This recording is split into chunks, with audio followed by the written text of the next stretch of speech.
A fêmea é como que um macho mutilado. Aristóteles sussurrou isso no abismo entre o corpo e a essência. E você fingiu que não ouviu. Todos fingimos, mas aqui, agora, não há mais para onde fugir. Fecha os olhos por um instante e lembra da primeira mulher que te fez sentir vivo. Não foi amor, foi sede, foi carência disfarçada de admiração.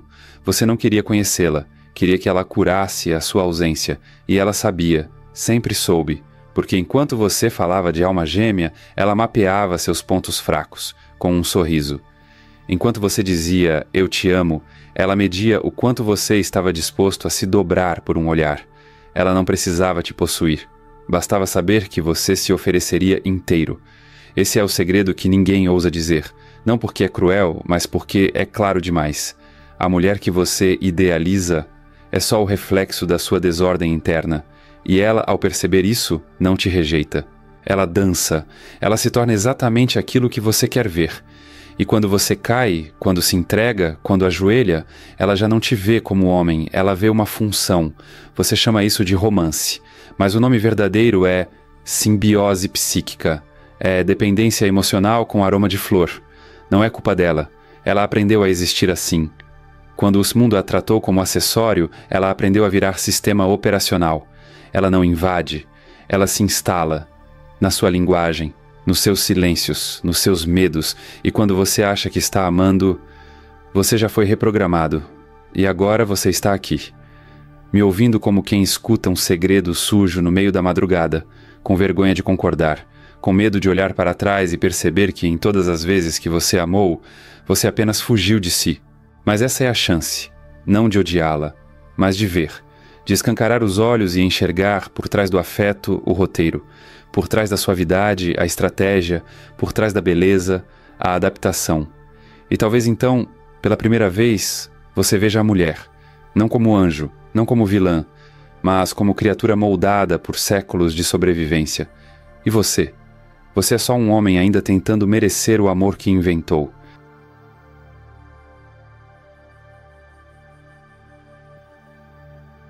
Você lembra do primeiro encantamento?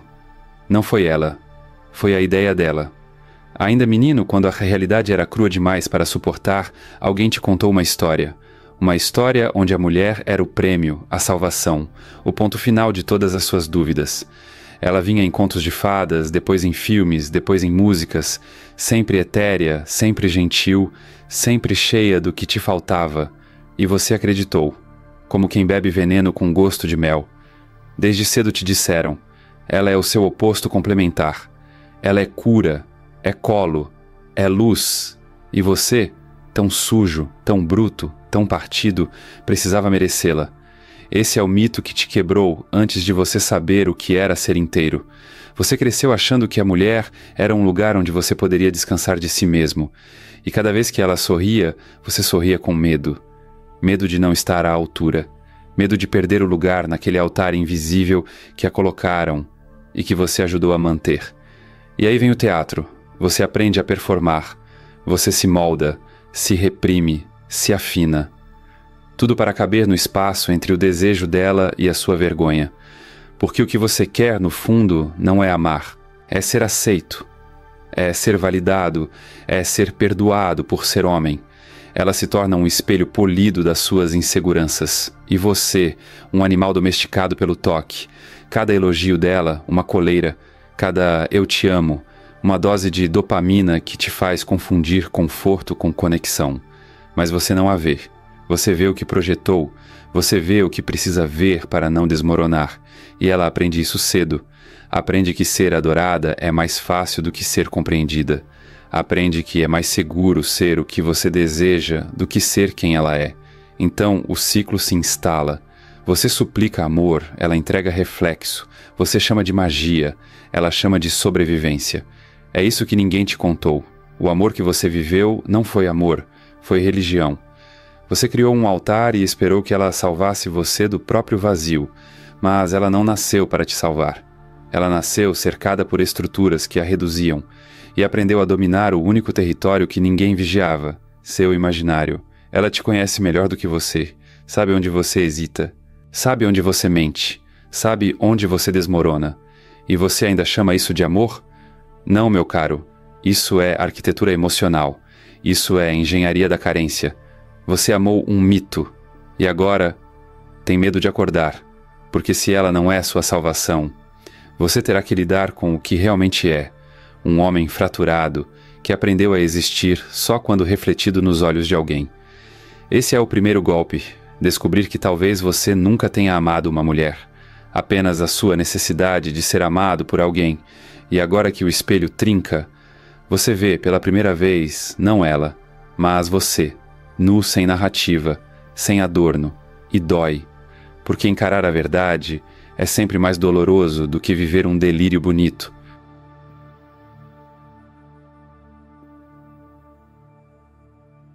Não havia poesia no olhar de Aristóteles. Ele não escrevia para encantar.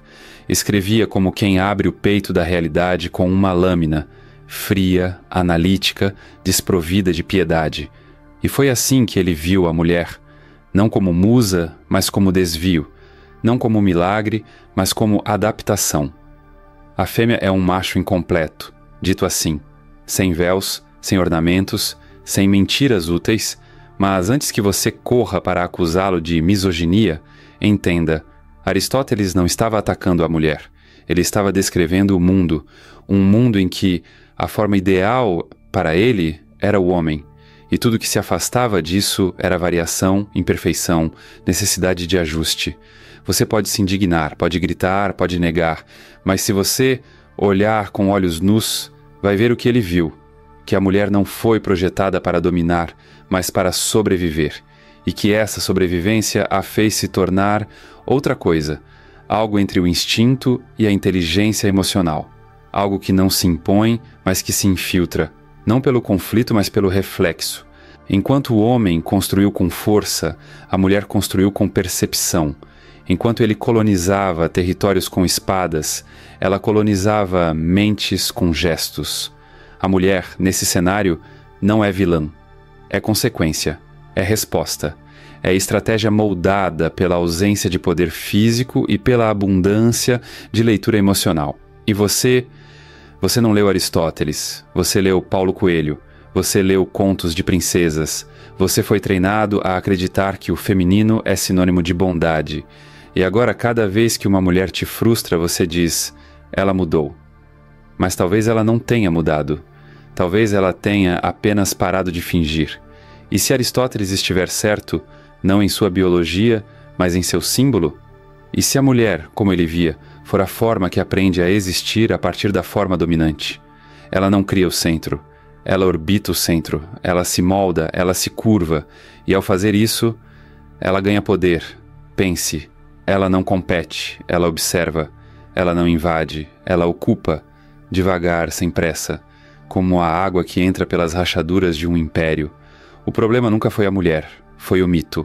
O mito de que ela te salvaria. O mito de que ela era mais pura. O mito de que ela amava melhor, mais intensamente, com mais entrega. Mentiras contadas por homens frágeis para justificar suas carências. E agora que você sabe disso, agora que a ilusão se rompeu, você vai culpá-la? Ou vai se perguntar por que precisou tanto da fantasia? Aristóteles foi odiado por muitos, ignorado por tantos outros, mas há algo de cruelmente verdadeiro em sua frieza. Ele nos força a olhar, a ver o outro não como desejamos, mas como ele é. E talvez, só talvez, a mulher que você amava nunca existiu. Só existia o papel que ela desempenhava no teatro da sua autoestima.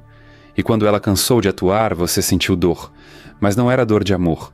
Era abstinência de ilusão. Ela nunca foi seu lar. Ela foi a arquitetura da sua fuga. E agora que a casa caiu, o que resta?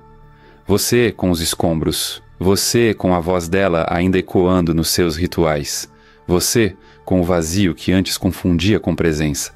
E se Aristóteles voltasse hoje, ele não mudaria uma vírgula. Apenas acrescentaria uma coisa. No fim, o homem que mais sofre é o que se recusa a ver.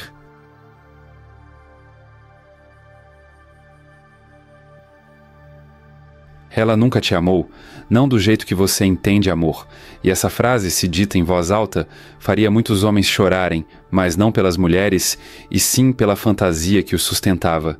Você ainda insiste que ela era doce, que ela te olhava com ternura, que ela chorava quando você dizia que tinha medo de perdê-la. Mas e se eu te dissesse que cada lágrima era um instrumento, não de manipulação vulgar, mas de uma engenharia afetiva tão refinada, tão ancestral que escapa ao teu vocabulário? A mulher aprendeu cedo que força direta é punida. Então ela domesticou a força, transformou-a em sensibilidade, fez da suavidade sua couraça, do choro sua lâmina, do toque sua moldura. Enquanto o homem diz "eu te amo", esperando reciprocidade, ela escuta o tom, calcula o grau de entrega, mede os centímetros da tua vulnerabilidade. Ela não sente menos, ela sente diferente, sente com olhos, sente com estratégia, sente com uma parte do corpo que você esqueceu que tinha, a sobrevivência. Quando você entregou seu passado, ela não chorou pela sua dor, ela mapeou sua dor e arquivou. Para mais tarde, para quando precisar, para quando o equilíbrio de forças ameaçar mudar. Você acha isso cruel? Então responda, por que você a fez sua razão de existir? Por que você a colocou no centro do seu valor? Você não queria amor, você queria permissão para existir, para sentir, para ser vulnerável sem ser fraco. E ela te deu isso. Te ofereceu um espaço emocional onde você pudesse ser pequeno, sem vergonha. Mas havia um preço. Ela era a dona da chave. E no dia em que ela fechasse a porta, você deixaria de existir. Isso não é romance. É hierarquia disfarçada de afeto. Ela não quer te dominar com gritos. Ela quer te possuir com silêncios. Ela quer que você se dobre, sorrindo, achando que está no controle. E você aceita. Você se molda. Você se torna menos, achando que isso é mais. Porque a mulher que aprendeu a viver em desvantagem, aprendeu também a transformar cada gesto em ferramenta. Ela não quer apenas estar com você, ela quer ser parte de você. Quer ser a voz que você consulta antes de tomar decisões. Quer ser o fantasma que te impede de dizer não. E você chama isso de amor. Mas é submissão, voluntária, consciente, quase religiosa. Você ofereceu sua essência em troca de presença. Você calou seus instintos para ser aceito. Você renunciou à sua autonomia para ser necessário. E quando ela te olhou com ternura, você não viu que por trás havia cálculo. Ela sabia. Homens bons são mais fáceis de dobrar, porque querem agradar, porque têm medo de ferir, porque se confundem entre ser protetor e ser útil. E quando você chorou, ela não te julgou, te estudou, aprendeu sua linguagem, fez dela um dialeto onde só ela sabe a gramática, e agora você fala nela, você respira nela, você age esperando aprovação, você acha que ama, mas está treinado. E isso não é conexão, é condicionamento. O pior cárcere é aquele onde a cela parece um abraço. E ela, meu caro, se especializou em construir jaulas com afeto. Ela não faz isso por mal. Ela faz isso porque teve que aprender a vencer num campo onde não tinha armas. Só leitura. Onde não tinha poder, só acesso. Onde não tinha domínio, só performance. Ela não quer o seu corpo. Quer sua estrutura emocional. Quer habitar a casa do teu afeto como quem se instala num templo. E depois remodela tudo. Quando ela te ama, é real? Sim, mas é também funcional. É também adaptação. Ela não te vê como homem, te vê como território. E se você não protege sua fronteira, ela ocupa. E no fim você nem percebeu. Só notou que começou a hesitar. Começou a se policiar. Começou a mudar a roupa, a fala, o tom. Tudo para não perder o olhar dela. E isso, irmão, não é amor. É domesticação emocional. Você não é livre, você é necessário, e isso te mantém obediente. Mas você ainda pode sair, ainda pode reconstruir-se, se tiver coragem de admitir que, por muito tempo, você não foi parceiro, foi servo.